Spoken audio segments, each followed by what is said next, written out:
19वीं सदी के आखिर में शुमाली हिंदुस्तान की एक मशहूर मौसीकी महाराष्ट्र में आई जिसको ख्याल मौसीकी कहा जाता है, जिसे बाल कृष्ण बुआ अचल करंजीकर ने महाराष्ट्र में लाया था। फिर उसके बाद जो है लेजेंडरी उस्ताद अल्लादिया खान, उस्ताद अब्दुल करीम खान और उस्ताद रहमत खान ने जो है महाराष्ट्र में मौसीकी के लिए दिलचस्पी पैदा की और मौसीकी थिएटर वजूद में आए। जिस तरह ओपेरा होता है उसी तरह मौसीकी थिएटर्स भी होते हैं।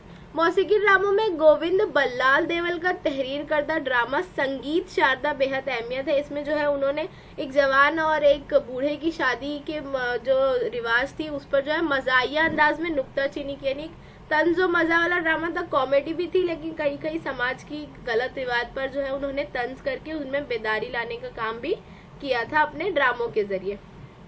अब ये ड्रामे जो है थिएटर की तारीख में अहमियत के हामिल है। ये जो है आपको गलत जोड़ियों में और वेब में पूछता है, इसमें से ये बहुत ज्यादा इम्पोर्टेंट है। तो पहला है श्री बालकृष्ण कोल्हटकर का मोक नायक ड्रामा, जो ये वेब में या गलत जोड़ी में पूछा जाता है। कृष्णाजी प्रभाकर खाडिलकर का संगीत मानव मान और राम गणेश गडकरी का एकच पहला है। काफी मशहूर ड्रामे हैं। क्या आप जानते हैं खाडिलकर ने रज़्मिया नज़्म महाभारत के वाकयात पर जो है मुबनी एक नुक्ताचीनी करने वाला ड्रामा लिखा था केचक वध। ये जो है ये सवाल भी पूछा जाता है। इसे जो है मुस्तारती यानी इस्तारती ड्रामा कहते हैं। यानी उन्होंने जो है महाभारत के कैरेक्टर्स को एक तरह से मुस्तार लेना यानी उधार लेना, उन्होंने उधार लिया था और द्रौपदी के रूप में जो है भारत अपनी मादरे वतन को बताया था। युधिष्ठिर जो है वो एतदाल पसंद ग्रुप था, भीम इंतहा पसंद ग्रुप था और केचक यानी हुकूमत की चमक में अंधा वायसराय लॉर्ड कजिन, ये जो है महाभारत के कैरेक्टर्स थे जिन्हें उन्होंने केचक वध में इस्तेमाल किया था ताकि लोगों में बेदारी पैदा कर सके और अंग्रेजों के उन्हें खिलाफ कर सके। और उन्होंने एक हद तक ये किया भी और भरतानी हुकूमत के खिलाफ ये ड्रामा देखने के बाद नफरत पैदा होती थी दिल में। अब मराठी थिएटर के दौरे तनस्सुल में आचार्य अत्रे का साष्टांग नमस्कार, उद्याचा संस्कार और घरा बाहर जैसे अवामी ड्रामे जो है थिएटर को सहारा देने में काफी अहमियत के हामिल है। हालिया दौर में नए तर्ज के ड्रामे हैं जिनमें है वसंत कांटेकर का रायगढ़ाला जीवा जाग येते और इथे उशाड़ला मृत्यू, ये सब जो है मराठी ड्रामे हैं। विजय तेंदुलकर का घाशीराम कोतवाल, विश्राम बेड़ेकर का तिलक अनि अगरकर, ये सारे नाम आपको याद करने ही पड़ेंगे। नाटक के अहम अदाकार उस जमाने के जो आर्टिस्ट थे, एक्टर्स थे, गणपतराव जोशी, बाल गंधर्व, नारायण राज राव हंस, गणपतराव बोडिस, चिंतामन राव कोल्हटकर और केशवराव भोसले, जो है उस जमाने के लेजेंडरी आर्टिस्ट एक्टर्स थे। अब जो है थिएटर्स होते थे तो थिएटर हाउस भी होता था, यानी मतलब वहां पर जो है ड्रामे घर की तामीर भी हुई। तो बरतानवी हुकूमत में सबसे पहले मुंबई में रिपन प्ले हाउस और विक्टोरिया नामी ड्रामे घर तामीर हुए। फिर आस्ता आस्ता मराठी थिएटर ने जब तरक्की की तो उन्होंने भी जो है थिएटर्स बनाने लगे। अंग्रेजों के जरिए जो तामीर करता थिएटर था रिपन थिएटर, जो पहले कैसा था और अब कैसा आप यहाँ तस्वीर में देख सकते हैं। क्या आप जानते हैं मशहूर अदीब वी.वा. शिरवाडकर और कुसुमाग्रज ने किंग लेयर की तरह एक नट सम्राट ड्रामा लिखा जो काफी मशहूर हुआ था और इसमें जो है गणपतराव बेवेलकर का जो किरदार था वो गणपतराव जोशी और नाना साहब पाठक ने काफी बेहतरीन तरीके से जो पेश किया था, जो काफी फेमस भी हुआ था। अब हम देखेंगे भारतीय फिल्मी दुनिया। तो फनकारी और टेक्नोलॉजी का बेहतरीन संगम जो है सिनेमा है। यानी फनकारी यानी आर्टिस्ट इस तरह से जो है अपने फन को, अपना म्यूजिक है या अपनी एक्टिंग है जो भी उसे पेश करता है, और टेक्नोलॉजी जो आज जो है सिनेमा में कितनी टेक्नोलॉजी हो चुकी है ये हम सब बहुत अच्छे से जानते हैं। फिर वो रिकॉर्डिंग हो, एनिमेशन हो, वीएफएक्स हो या बैकग्राउंड हो, सब में जो है बहुत ज्यादा तरक्की दिखाई देती है। सबसे पहले कैसे इसकी इब्तिदा हुई तो मुतहर्रिक तस्वीरों की खोज हुई, फिर खामोश फिल्मों के दौर का आगाज हुआ, फिर बाद में जो है ऑडियो रिकॉर्डिंग तकनीक यानी समय तकनीक की इजाद हुई और फिर जो है बोलती फिल्म यानी डायलॉग्स के दौर का शुरुआत हुई।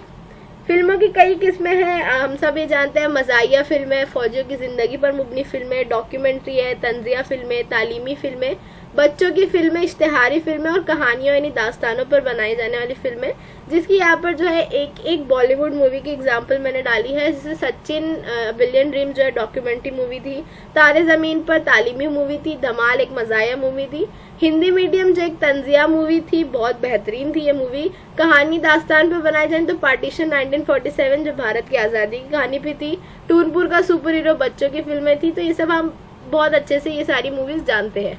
भारत में पहली मुकम्मल तवालत की बड़ी फिल्म यानी टोटल कंप्लीट फिल्म बनाने का सेहरा महाराष्ट्र के संग बनता है।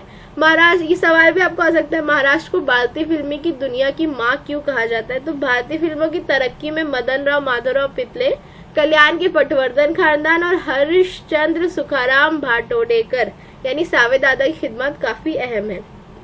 इसके अलावा डायरेक्टर गोपाल रामचंद्र और दादा साहब तुअर ने नेज A.P. कृंदेकर, S.N. पांटिकर, V.P. विवेकर जैसे जो शख्सियत थी, उन्होंने गैर मुल्की तकनीक से पिंडलक नामी फिल्म 1912 में मुंबई में जारी की थी, दिखाई थी। लेकिन 1913 में दादा साहब फाल्के ने जो है अपनी डायरेक्टरी में टोटली बनी हुई पूरी भारत में बनाई गई, नहीं भारतीय तकनीक से बनाई राजा हरिश्चंद्र मूवी जो है मुंबई में रिलीज की। ये जो है भारत की पहली अपनी बनाई हुई मूवी थी। उसके बाद फिर दादा साहब फाल्के की बनाई गई देवमाला डॉक्यूमेंट्री फिल्में थी, जिसमें मोहिनी, भस्मासुर, सावित्री, सत्यवान, एलोरा की गार पर मुबनी फिल्में और नासिक त्रिम्बेश्वर के मजहबी मकाम पर मुबनी फिल्में मौजूद थी। उसके बाद जो है फिर तारीखी देवमालाई मौजूदात पर मूवी बनने का आगाज हुआ। भारत में पहला फिल्मी कैमरा बनाने वाले आनंद राव पेंटर ने भी फिल्मसाजी में दिलचस्पी ली और अपने भाई खालाजाद भाई बाबूराव पेंटर के साथ जो है 1918 में सैरंधरी फिल्म उन्होंने बनाई थी। सिंहगढ़, बाजी प्रभु, देशपांडे, कल्याण का खजीना और नेताजी पालकर, ये सारी जो है तारीखी फिल्मों की एक मिसाल है। फिर एक मूवी आई सावकारी पाश, जो हकीकत पर मुबनी फिल्म थी, जिसमें जो है साहूकार यानी जो कर्ज लेन देन वाला एक होता है, उस निजाम पर जो है बहुत अच्छे से तंज किया गया इस मूवी में। फिर 1925 में बाजीराव मस्तानी फिल्म बनाने वाले भालची पंडाकर ने जो तारीखी फिल्मों से कौमी नजरिए को फरोग हासिल हुआ, यानी उनकी जो ये मूवी थी वो जो है भारत में समाज में बेदारी पैदा करने का एक काम करती थी, कौमियत को बढ़ावा देती थी। ये जो है मालूम कीजिए, फिल्म डिवीजन जो डॉक्यूमेंट्री और खबरनामों का इस्तेमाल समाज से मुखातिबत के लिए करता है। और कमलाबाई मंगरूलकर मराठी की पहली खातून फिल्मसाज है। उन्होंने सावर्लिया तांडेल और पिन्नादाई नामी हिंदी बोलती फिल्में तामीर की। ये जो है पहली प्रोड्यूसर डायरेक्टर थी, खातून थी जो। 1944 में प्रभात कंपनी जो है उन्होंने फिल्म राम शास्त्री बनाई, जो काफी मशहूर हुई है। और फिर आजादी के बाद के दौर में आचार्य अत्रे ने महात्मा फुले की जिंदगी पर और विश्राम बेड़ेकर ने वासुदेव बलवंत फड़के की जिंदगी पर जो है मूवी बनाई। दिनकर डी पाटिल ने धन्यते संताजी धन्नाजी फिल्म बनाई, जो काफी फेमस हुई। उसके बाद प्रभाकर पंढाकर की जो बाल शिवाजी फिल्में बहुत अहम है, जिसमें शिवाजी के बचपन के हालात को बयान किया गया है। लेकिन ये सारी मूवीज जो थी नेशनल लेवल पे थी। भारती की जो इंटरनेशनल लेवल पर ले जाने वाली मूवी थी वो थी संत तुकाराम, जिसे पेरिस में जो है इंटरनेशनल फिल्मी फेस्टिवल जो था उसमें दिखाया गया और विष्णुपंत पागनेस ने इसमें जो है तुकाराम का किरदार निभाया था। मराठी में जिस तरह तारीखी फिल्में बनती उसी तरह हिंदी जबान में भी बहुत सारी तारीखी फिल्म है जो हमने कई देखी है। सिकंदर है, चंद्रगुप्त है, पृथ्वी वल्लभ, तानसेन, मुगल आजम, जिसके पोस्टर्स जो है यहाँ पर आप देख सकते हैं। ये हम सब में काफी फेमस है, सभी जानते हैं बहुत अच्छे से। डॉक्टर कुटेनिस की जो अमर कहानी थी ये भी काफी फेमस है, ये हकीकत पर मुबनी फिल्म है। फिर तहरीक आज़ादी के मौजू पर आंदोलन है, झांसी की रानी जैसी कई सारी फिल्में जो है बनाई गई। आज भी कई सारी फिल्में बनाई जाती है तहरीक आज़ादी के मौजू पर। फिल्मसाजी के शोबे में नुमाया खिदमत अंजाम देने वाली कंपनियां जो फिल्म प्रोडक्शंस है, जैसे बॉम्बे टॉकीज है, फिल्मिस्तान है, नव कीर्तन, राजकमल प्रोडक्शंस, RK स्टूडियोज और कई सारी है जो मुझसे बेहतर आप लोग भी जानते हैं बहुत अच्छे से। तो ये था ये 6 चैप्टर। तफरी शोबे में रोजगार के मौके बहुत सारे हैं, आर्टिस्ट है और डायरेक्टर, प्रोड्यूसर, स्पॉट बॉयज और मेकअप आर्टिस्ट और वहाँ के जो सीन बनाने वाले हैं वो लोग।